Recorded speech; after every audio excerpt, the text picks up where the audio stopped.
Тэр даминд атамгүн дуудаж байгааг дуусахаар гүйжирчээ. Их авха Челси гол PC иргэн ирснээс хойш түүнийг дуудсан юм. Алсын оюунаас ирсэн тэрээр эцэгтэй бараалах. Их авха хажуудаа хүчрэхэр Баатар дагуулсан сөхөрцсөн. Түүний эргэн нэржтэнд сэр хорвцаас илүү баярсан хүн байсангүй. Өчигдөр доромжлогдсон ч хатагтай Челси бүрөө цасгаар иржээ. Атамгүн түүний хүүтэн өгтөж арын залуу нэрх тулаанд оруулахар сонгосон Баатар мөн үү гэж асуув. Итгэвчтэй. Зажигтай энэм сэвлэлээр тэр нүсэр тайчныг танилцуулав. Эхний харалтар гүнд тийм ч гайхалтай санагдсангүй. Үнэндээ тэр сэжигтэй харагдаж байв. Залуу босож өндөр нуруугаа харуулв. Тэр хүрхрэхтүүгээр өөрийгөө Довшин Аратан гэгддэг Колумбиквинг гэж танилцуулав. Гүнгийн зарим дагалдагчид энэ нэрийг танив. Довшин Аратан бол алдартай чөлөөт Баатар юм. Хаан тус дээрх талааны хорхойтнууд түүний ажийн хаанд улсын зөрчиж мөргөлдөөнд оршсон тухай сонссон байдаг. Нэг талаанд Колумб эсрэг ташийн бүх доод түвшний Баатруудыг арчсан гэгддэг. Гудамжинд түүний түвшинд түүнтэй өрсөлдөх хүн байхгүй гэж ярьдаг. Гүн ч гэсэн Довшин Аратан болон түүний гавьяаны тухай сонссон байв. Түүнд энэ цалыг шашпахантайгаар олгосон юм. Үүнээс үүдэн натан гүнгийн сонирхол татагдав. Хатагтай Челси сэр галам хэдийн түүний нэн дүнж бахар тангарагч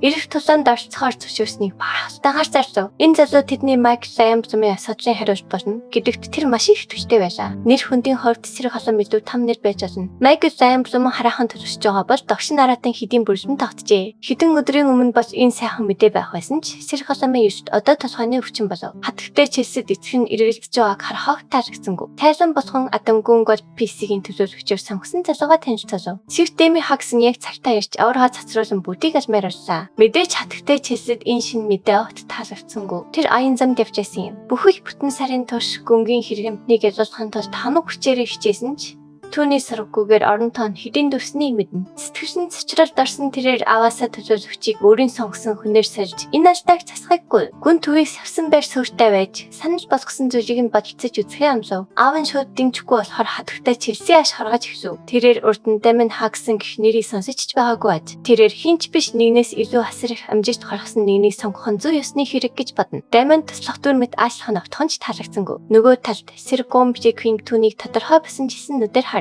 яагаад ч юм залуу хүү энэ зэвсэг аратнаас маш муу совин мэдрв. Гүн өхний хор дими яриаг сонсоод өөрөө тэмэлсэн залууг 50 хамгааллаа. Тэрээр сэр дамааныг хоригдсан бүх хүчээрээ зөхсөн зөрчдийг тогтоож чадхаар хангалттай чадвартай гэдгийг дурдлаа. Болсон явдлыг сануулж магц шүдний чигчлэр мэд Баатар чичирч галаа. Хатагтай Челси эцэстэн нэсэр хоо болж чадварыг нь дутуу өнлөх шашпаан өргөж хайдаг авыгаа зэмжв. Челси гүнгийн гэр бүлтэй гаргаж буй харилцааны талаар борч эхлэхэд Атам түүнд зарчдын өмнө амаа мэдхийг сануулав. Хитрхи хол явхаас сэргийлж, их хатан хол замын аян замын ядаргаанаас болж шийдвэрэн шахагдсан гэж бие зөвтгөв. Өрөөнд байсан бүх хүмүүс эцэгхэн хоёрын хооронд гүнзгий зөрчиж байгааг харж мэдэрч байв. Хордааны хааж гүн бүдийг тараагаад хиний налбан тушаалыг авах тухай эцсийн шийдвэр гаргахаас өмнө дагалдагчтайгаа зөвлөлтөө амсав. Гинтхэн сэрчэн чангаар хөхрөн чангаа инэ. Тэрээр осорхоо болж зөвхөн үгээ шийдэх нь ямар ч утгагүй гэж мэдэгдэв. Гүнгийн эсрэгийн бүдүүлэггүй гэхэлсэн дөрвөөдсөн хамгаалагч Баатар хаймар хтэр даруй сэлмээс голоход хүрв. Зэрлэг Аратан өргөжлөсөн хамгийн хүчтэй нугалт Пикси гүн төлөөлөх ёстой гэж хэлв. Тэд зүгээр энгийн байлгач яг одоо үүнийг тодруулж чадна. Хатагтай Челси анир чимээгүй байхыг тусгаалan сануулсан байхад зөвшөөрөлгүй ярьсан Баатрыг зэмзв. Бүдүүлэг 90 үгэнд үнэний хувь байгааг мэдсэн гүн. Даминаас энэ дац царилтын талаар юу гэж бодож байгааг нь асуув. Үнэнээ хэлэхэд энэ бүх шалхуур цасхуутай санагдаж эхэлж байна. Ямар ч байсан нөхцөл байдлыг зохицуулах хамгийн хортон арга бол багасаа хүч үзүүлэх явдал гэдгийг тэр ойлгож байв. Тиймээс тэр сэрэг Гиламын санаар зөвшөөрсөн ч жинхэнэ тулаан хийхгүйгээр энэ маргааныг эзлэхийг санал болгов. Тэрээр гараа сонгож чимээгүй хөнчин хүчний энгийн сорилтыг санал болгов. Нэмж дуртахад гараар хөржих замаар бачилгаажуулахыг хүссэн нэг зүйл түүнд байв. Ахиад сэржим татуулсан инээж залууд гараа алт хаюултай сануулв. Занш хийштэнд хариу барьж Дамин сайхан сэтгэл гаргаж бүдүүлэг 90 мөрийг нь мочход хангалттай гэж мэдэгдэв. Дими ярианд нь дургутсан зэрлэг Аратан залуугийн гарлаа мөнгөний өртөө юм шиг дайрав. Тэрээр чадхаар хортон бүгэд чадах бүх их хүчээрээ хөдлөв. Гэвч эцэст нь харан зогсожсэн бүх хүмүүсийн өмнө түүний бүх бие орон хороо эргэв. Дамин өөрөөсөө хавгүй там өрсөлд төчөө унгаж жүдгийн ур чадвараа гайхуулв. Настай хаймар хүртэл хийх үггүй болоход та үнэхээр цочроод марзуул хийснээ мэднэ. Нөгөө талд сэр хоригдсан хэдийн хонхоосон шанаа бүрч илүү хонхоох шиг болов. Хатагтай Челси бүх хүмүүсээс илүү ойр байсан ч бүх зүйл хитрхи хортон болсон тул юу басныг ойлгож чадсангүй. Сэр хамирх дотроо залуугийн гайхалтай ур чадвар нарийн ухааныг магтан бишрэв. Ахмад дайчны хараагаар тэрээр гомиг хвлээд Даманы гартаа дайрсныг тодорхой харсан ч залуу гүлэг аврахын асар их хүчийг өөрийнх нь эсрэг хашивч. Түүний хүдий шиг шидэв. Түүний биеийн чадвар шилжүүлэнч техник нь болгоомжлох ёстой гол зүйл юм. Жинхэнэ Баатар шиг хожигдлаа хүлээн зөвшөөрөхийн оронд сэрэг галан бүгдийн өмнө өөрийг нь шивширсэн залууг зэмлэн хараад хурдан биеэ цэгцлэв. Дамин ийм реакцийг хэдийн таам үйжсэн тул гачиг Улаанбаатараа хар шидэж Бүдүүсийг эрийн мөрийг малтаж чадаагүй дээ. Харамсаж байгаагаа ачтай хэлв. Өөр хишинт нүд нь харах уйлж зэрэг араатан харахаа манагаа эргэлтүүлсэн зэсгээс согсгаар цэхв. Гартаа хосох барин тэрээр залуу хэрчиж хаяхад бэлэн давталгааны барьж авлаа. Хатагтай Челси аврахаа зогсоохыг хичээсэн ч түүний үг түүний чихэнд хүрэхээ байсан байв. Тэрээр Дамиан Лу түүнийг аж болох хүчинтэйгээр хэсэгчлэн тастаж Гавлинын нэхийг хүсэн улайран дайрв. Түүний манай бүрэн хэмжээний татвархаа болж амжихасан мань. Илүү даамга хүч түүнийг тавчран зогсоо. Түүний ирэлж зогсоход Сэргомхийн нэг хүндлэнгөөс орцсоныг шууд мэдэв. Гүнгийн хамгаалагч Баатар эрчим хүчнийхээ зарим өсгийг гаргаж байхад Дамиан чохол царайлан зогсож байв. Гадны хүний зүрх зэрэгт урам хугарч гүнгийн өмнөөс зэсвэх хэрэггүй савлах нь асар том нүгэл тул. Хамгаалагч Баатар зэрэг араатанд дарамт үзүүлж өхийг хүсээ юу гэж хэлв. Настай эрийн манай түүнийг дарангуйшхад гон бүх дайсагнасан сэтгэл нь хайж байгааг мэдрэв. Энгийн өөрөө харахад настай Баатарын үзүүлж чадах дарамтад Дамиан нэлээд сэтгэл хангасан байв. Тэр дээд зэрэгийн Баатар байгаа нь аргагүй юм. Хатагтай Челсигийн нэр хүндийг хүндэтгэх нь хамгаалагч Баатар энэ хүндэтгэлгүй байдлыг нэг удаа өнгөрөөн гэсэн хэдий ч тэрээр бүдүүлэг эрийн хайхрамжгүй ашиж чадах хамгийн сүүчийн удаа болно гэж анхааруулах үлдээ. Тэрээр хоёр дахь боломжинд итгэдэггүй. Настай эрийн өөрийн хүрдэн тэрвэрч биес нь холдохыг мэдэрч гом шалан дээр унан агаар амс хаджээ. Энэ бүхэн шийдэгдэхэд гүн бүх хүмүүсийн анхаарлыг шаардав. Энэхүү самун өмнөөс харсан зүйлдээ үндэслэн Сэр Дамианы төлөөлж хүчээр үлдээх нь тэдний өрхөд хамгийн сайн байх болно. Ахиад Сэр хориуц болсон явж огтхон ч шудрах тулаан биш байсан гэж эсэргүүцэв. Тэрээр Сэр Гизомбликвинг аян замаасаа бүрэн идэвхэрч чанжаагүй. Тул Дамианд тодорхой даваа талуулсан гэж шалтгаалв. Залуу хүү боломж байхад энэ шүдний чигчлүүрийн хоолой хөвчээгүүдээ харамсаж эхэлж байна. Нэмж дуртахад тэрээр Сэр галан болж эсрэг мэргэсэн Баатар тул богино хэмжээний гартан тулааны саржтад үндэслэн дүгнж болохгүй гэж гомдолсов. Энэ удаад хатагтай Челси түүний эсэргүүцлийг дэмжив. Тэрээр хүүхдийн зодон дээр үндэслэн шийдвэр гаргаж болохгүй гэж мархав. Тэр хоёрын хооронд албан ёсны халт тулаан болох ёстой. Нөгөө талынхан зорилгоо өөрчлөлт байгаад гүн бухимдаж эхэлж байна. Охиныхоо шаардлагад сэтгэл дундуур уурсан гадам ширээгээ зөхөж энэ чадваргүй багийн дагаад нь луу наширв. Хатагтай Челси гүн шоконд орлоо. Тайвширсныхаа дараа тэрээр хитэрсэндээ уучлалт эдрэнгуй шүдний чигчлэр Баатар шүдээ зүүн цахад амаа хамхив. Эвгүй анир чимээгүй байдлаа хар татхад Дамиангараа өргөж гүнд хандв. Үргэлж хоржоонтой харагддаг тэрээр нэг зүйл хуваалцаж болох уу гэж асуув. Бүгдийн гайхширтыг төрүүлж тэрээр хатагтай Челсигийн саналыг буюу гүнхийн төлөвлөхийг шийдэх албан ёсны халт тулааны хүлээн авав. Энэ нь түүний хүсэж тул гүн адан болт хийхээс өөр сонголтгүй болов. Тэр өдрийн орой Виктор залуу эзнээ дагаж хожигдох хэстэл гарахын оронд дуугүй байхад болоход хэрэггүй халт тулааны хүлээн авлаа гэж төвөг бодно. Виктороос татгалцсан. Тэд эцэст нь гүн өөрөө санаж болгосон тахны газар болох хүрэх газараа ирэв. Адан Гошприксийн ирэх тулаанд нэг нь нөхцөл нэмв. Хорвицтай хийсэн тулааны үеэр Дамиан оруулсан урт сэлмэн сүрсэн тул тэрээр гүнгийн дархны газар чин зэсэн хийх ёстой болов. Үнэнээ хэлэхэд тэр бишкшийн сэлмээр гомыг өвшийн нэрмэгт хүртэл задаж чадна. Гэхдээ гүнгийн харамгүй сэтгэлээс татгалзах шалтгаан байхгүй. Үнэгүй юм гэдэг үнэгүй юм. Дархны газарт ороход Виктор гүн Голдпиксигийн тушаашийг уламжилж залуу эзэн зэрэг жир цогцолхой гэсв. Дархны газар хэдийн өөрчлөлт мэдгдсэн байсан тул тэдний зэсгийн агуулх руу өрөв. Дотор нь бүх төрлийн хэлбэр хэмжээтэй өндөр чанарын инүүд чагсан байв. Домгийн зэсүүдийг цөөнгөө харсан Дамиан шиг хүн хүртэл дархны газрын цуглуулахад нэлээд сэтгэл хангалуун байв. Хойноо тодорсон бүх гэлэлтсэн инүүдийн дундаас зөвхөн нэг нь түүний анхаарлыг чанга татав. Түүнийг ийм өвөрмөц эрийг сонирхож байгааг харсан эзэн үүнийг нэгэн цагт гүнгийн өрхөд ажиллаж байсан зэрэгт Баатар захиалж хийлгсэн гэж хуваалцав. Ир дуусахаас өмнө тэрээр тодорхойгүй шалтгаанаар явхад хүрсэн юм. Ир хизээч зорилтод эзнийхээ гарт хүрээгүй. Сонирхсан Дамиан Баатар соржтын явцад ямар нэгэн цуураад хангасан гэж асуув. Тэрээр өвөрмөц хэлбэртэй сэлэм нь алдартай сэлэмний эзний нэрийн нэртэй төстэй байсан тул асуув. Тэр зүйл нь камертын шиг харагдаж байв. Эзэн дэн залууг цуураад ган шиг энзэг металлаар хийснийг нь мэдсэн ч тэр сэлмийг сонгосонд нэлээд гайхав. Манайг нэмэгдүүлдэг бүсэд хавар металлаас ялгаатай цуураад ган өөр чанартай байлаа. Энэ нь манайг түлхэж долгион үсгэдэг дахин давтагдшгүй онцлогтой. Сэлэмний нэрийг асуухад эзэн санахаар хамаг чадлаараа хичээв. Энэ сонин зэсгийг цахиалсан рейцер үүнийг мянган лигийн сэлэм гэж нэрвчээ. Ингэснээр Дамиан өөрийн хүчийг нэмэгдүүлж чадах шин зэвсгийг хэлбэрхэн олж авав. Тэднийг урсангаас гараад алхаж байтаж гудамжинд нэгэн хүн өртөн ирв. Зэвсэвсэн хамгаалагчдаар хүрээлүүлсэн хатагтай Челсигийн ховын шивгчин Ребекка Кортостойгоор өөрийгөө танилцуулав. Тэрээр их гигээ анхаатан Дамиантай уулзахыг хүсэж байгааг уламжлав. Залуу хатагтай дэрсэх жаахан цаг гаргаж өвөө сайн. Мэдээж Дамианд ийм сэжигтэй урьдчилахыг хүлээж авах ямар ч шалтгаан байсангүй. Тэгш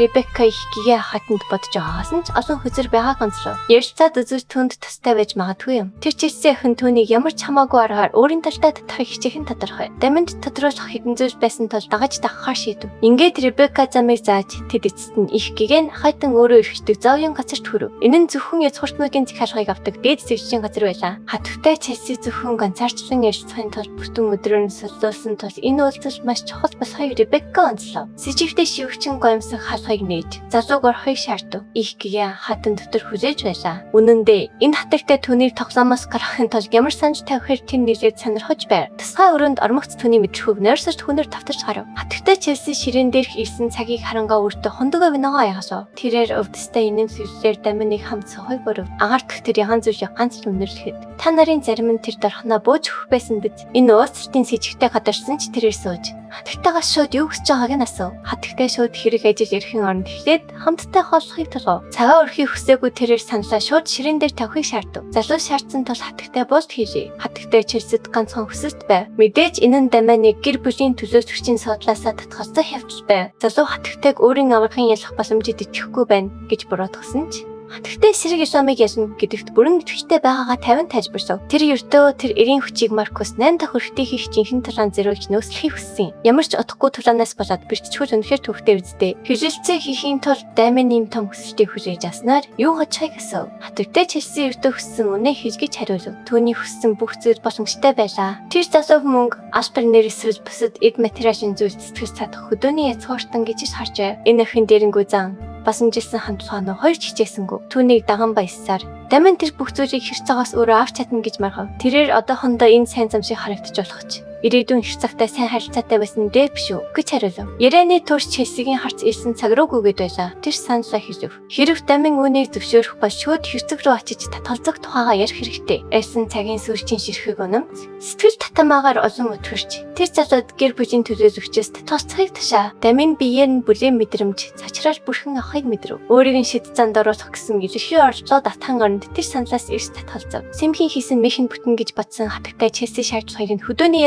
ницаасанд гайхав. Сэтгэл татах өнөр нь бүтгэгүйсэн сандарсан эр хохны суудалтай тарчилж байгаа харах Дамин татай байв. Өрөөнд орсон шиндаал тэр агаарт дэгдэж би хуурамч татцлыг үүсгэдэг хаш шидийг таньжээ. Энэ нь байх дураараа ашиглахад түгээмэл хэрэгжигддэг. Азар тэр өмнөх амьдралынхаа хаш шидийн бүх мэдлэгийг хадгалж үлдсэн байв. Соронзон хүч юу хайж байгаагаа мэддэг хүнд анзаарахдаггүй яхан аргагүй. Өрөөний хэмжээ өнөрийн өтгөчийг харуул ямар ч хүнийг цагийн дотор буулгахаар байлаа. Шунлын эрх мэдлийн ачаар Дамин ямар ч нүлэн тавчгүй бүгдийг зүгээр өөртөө шингээж жаахан хөвжиж төр шийдэн тэрээр их хатагтайгаас татгалцсных нь хариуд гаргасан сонин өврийн шалгаа. Охин өвөөрч түүнд хүссэн бүгдийг нөхөхөд дахин тавтан хэлв. Хөвжөвдөж дууссан Дамин нуруугаа харуулсан алхаж чадав. Түүнд энэ эрхнээс авах зүйл юу ч байсангүй. Анхаасаа тэр залуугийн хайж байгаа зүйлийг охин өгч чадахгүй байв. Яриагаа өргөжлүүлэх гэж ятсан охин түүний тэнцэж буй зүйл яг юу болохыг асуув. Дамины туусан бүхний бодвол түүний хүсдэг ганц зүйл бол гэр бүлийнх нь аз жаргал юм. Түүний хариулт эрх хатагтайг төрөвдүүлв. Тэр гэр бүлтэй хайртай хүнийг ерөөсөө ойлгож чадахгүй байв. Эцэст нь тэр гомблгүй ингэж амьд үлдэхийг хүсэж ирэх тулаанд бэлдэж бэлэн байхыг санаалав. Хатагтай Челси уруулаа жимэж урамшууллаа болоод занл хийж харахад шилжихээ шийдэв. Тэр гэр бүлээ маш их дээждэг тул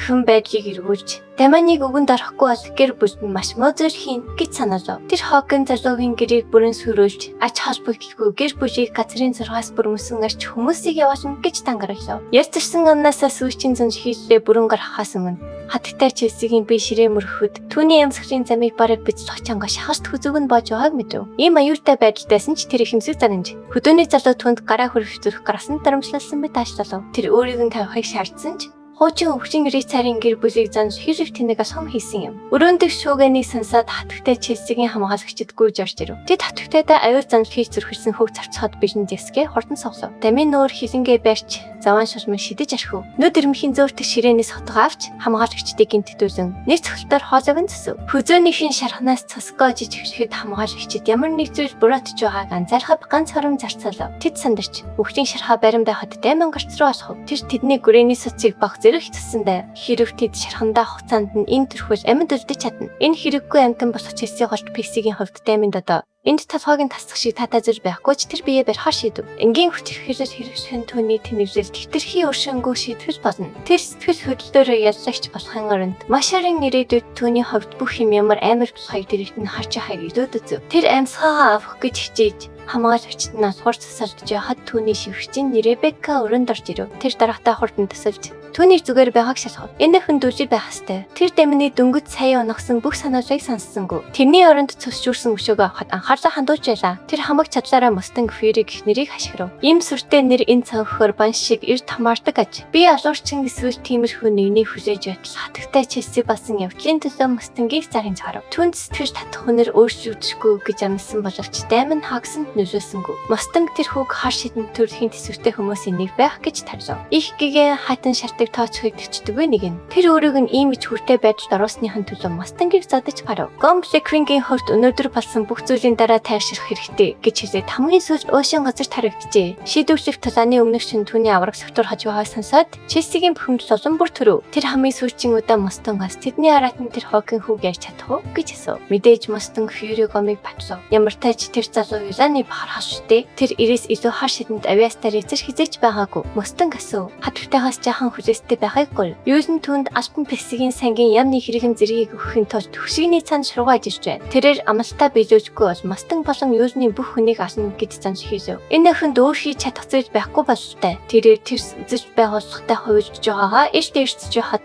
Даман дээрээс нь Дэвэр дээр сонсч байлаа. Син загинж явахтаач тэрээр 50 байдлаа хатгах хэвээр. Шүн дөр басан ч Даманы өрөөнөөс гэрэл хасч байв. Дотор нь Виктор хэд хэдэн зэсгийг архины хамтрагч шигээ тэрээд шалан дээр бүх гэрчин ундж байлаа. Ойролцоо нь манай залуу одоо хүртэл унтаагүй байна. Түүний анхаарал тэр өдөр тарханаас асан шин сүлэн дээр төлөн гинт тэр эрийг нисарч юусэн гэх нэрийг аяархан хийв. Тэрээр зэсгийг нэвчлэн үзэхэд сэлнээс сонин дууны долгион гарна. Бодолдорсон тэрээр юусэн байгууллагын гишүүдтэй дахин таарна гэж бодоагүйгээ дотроо хүжээн зөвшөөрөв. Энэ нь Челси ч мөн харахаа бичтэй холбоотой гэсэн үг юм. Тиймээс өмнөх талааны үеэр Блэквингээс мэдэрсэн энерги нь мөн цэвэр харанхуй манаа байжээ. Тэр сэлмийг тэхийн ясарж чихэнд чиртэй дууны долгион гарах. Даманы нүрэнд үе яшиг инэм цэвлэр тодорч нүдэнд нь сахилахгүй гэж ба гэжээ. Гүнгийн араас хөөцөлдөж тайлбарлахаас илүү маргааш үнний харуулах нь хайвгүй үр дүнтэй гэж шийдэв. Маргааш хөгжүүн Блэквинг талаанд бүрэн бич хэрхэн тасгал сургуулийн талбайд гарч ирлээ. Гурав таслагч бас тэнд байв. Пабел Блэквингийн ирснийг аяархан зааж түүний ямар хүчтэй айдас хөрөм харагдж байгааг гайхан шагнав. Дараа нь Ланки хинэн энэ талаанд ялах магадaltaй гэсэн. Пабел хоёр тулаанчийн нэр хүндийн талаар бодхоосоо өмнө хэсэг эргэлзэв. Зөвхөн нэр хүнд дээр үндэслэн тэр Блэквингийг даваа талтай гэж үзв. Давчсан Ланки энэ нь аимшигтай манаас эцэст нь чохон чөлөөлөгдөн гэсэн үг үү? Химэн гайхав. Даман сургуульчдын үеэр тэднийг нэг ташиг барьж заадсны санахтай түүний өгс гүшүүн байв. Тэр Даман хашин бүрээс таашаалсан гэдэгт итгэвчтэй байна. Пабел мөн тэр айцыг санаж Даманыг ялгтаасаа гэж сэмхэн найдан. Толгой дотор нь айдас байсаар хаж тэр урт гүнзгий ахилж Баатар ялгтаасаа гэж хүсэж байгаа ч тийм зүйл болно гэж төсөөлж чадахгүй байгаа хүлээн зөвшөөрөв. Яг тэр үед манай залуу ирч хүчээр дүүрэнд сосрогоолтын талбайд хорч ирлээ. Удалгүй хоёр талаанч биенийхээ эсрэг харан зогсов. Блэквинг хүсээд анир чимээгүй гэвдэв. Их зантай ичтэй өнгөөр тэр Даманыг зогтаагүйд гайхаж байгаа хэлв. Манай залуу огт тоосгүй яраг нь юу ч болоогүй юм шиг өнгөрөө. Удалгүй гүн гарч хэрэн содолтой суулаа. Тэгээд тэр амсан ясаараа өнөөдрийн тэмцээний ялагч дараагийн төлөөлөгч болно гэдгийг албан ёсоор зарсав. Охин руугаа чиглүүлэн хараад тэрээр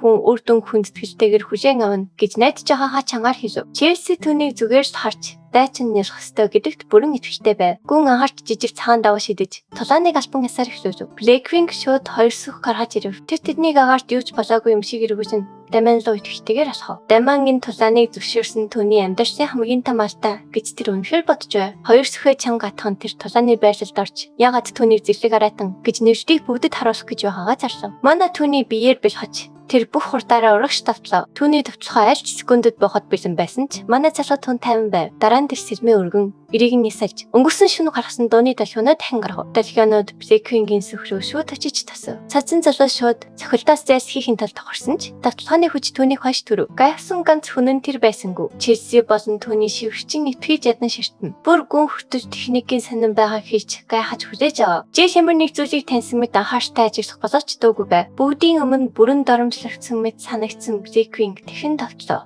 Тэрээр гол дүрийг хачин товтлоонд дурдлаа гэж буруутган доромжиж хэвсв. Дамиа хариуж өгсөнгөө. Түүний оронд тэр араасаа улам бүр хүчтэй дууны долгионуудыг гаргав. Блэквинг тэдэрийг ирж байгааг харсан ч түүний нэр хүнд хохыг зөвшөөрсөнгөө. Тэр шууд давталгаа руу ороод очив. Цохиж маш хүн байлаа. Түүний биенээс шууд цус урсаж эхлэв. Тэр сэхээ авч амжихаас өмнө өөр нэг дууны долгион түүний нүрэлөө шууд зөхөв. Одоо цуснд бүдэгдсэн тэр бараг хөдөлж чадахгүй байв. Ямар нэг байдлаар тэр толгоогоо өргөн хамар болон өмнөөсөө цусыг арчиж Даманыг хараасаар байв. Манай залуу эцэст нь сэлмээ агарт өндөр дөргөн түүнд тасар их манай шахав. Тоглоом хонголтой урт өргөжчилсэн гэж шийдэн тэр эрийг доош болгов. Цохилтын дахиа маш хүчтэй байсан тус Брейквингийн бие дотор нуугдчихсэн харанхуй манай хүчээр гаргаж ирв. Цогөлсөн олон бүгд шокондор чимээгүй болоход тэр залуугаас аимшигтай хашгиран гарав. Хэдэн хоромд түүний холооноос нэг юм дэшилж тэр гинт заван хар зүйлийг газар суу бөөлжөд хаяв. Гүн шоконд оранжис руу ирж юу болоод байгааг мэдхий шаардав. Бүр охин хүртэл энэ зүйл болж байгааг тэтгэж чадахгүй байв. Брейквинг мөнх хөргөс их мэд өргөжлүүлэн бөөлсөөр байв. Эцэст нь түүний биенээс утаагарч гарийнх нь махажд багсаж ихсв. Манай залуу шалхан үнэн эцэст нь тодорлоо гэж тайван хэлв. Түүндүү дээрээс доош харан тэр түүнийг хуурамч рейсер гэж хүүднээр нэрлэв. Яг юу болсныг ойлгоход гүн хөчөөд зогсож байв. Үүж явж улам эрчимжиж эвсэгтэй мөч орчиж байна. Дараагийн хэсэгт бүх зүйл эргэж хийн. Дараагийн хэсгийг бусдаас төрүүлж хамгийн ихэнд үзхийг хүсвэл дэвшсэн дэх төрийн банкны данслуу 5,000 төгрөгийн хандив хийгээрэй. Тэгвэл дараагийн хэсгийг тань нин даруй гаргаж өгье. Таалагдсан бол лайк дарж, сувгсуу маань заавал бүртгүүлээрэй.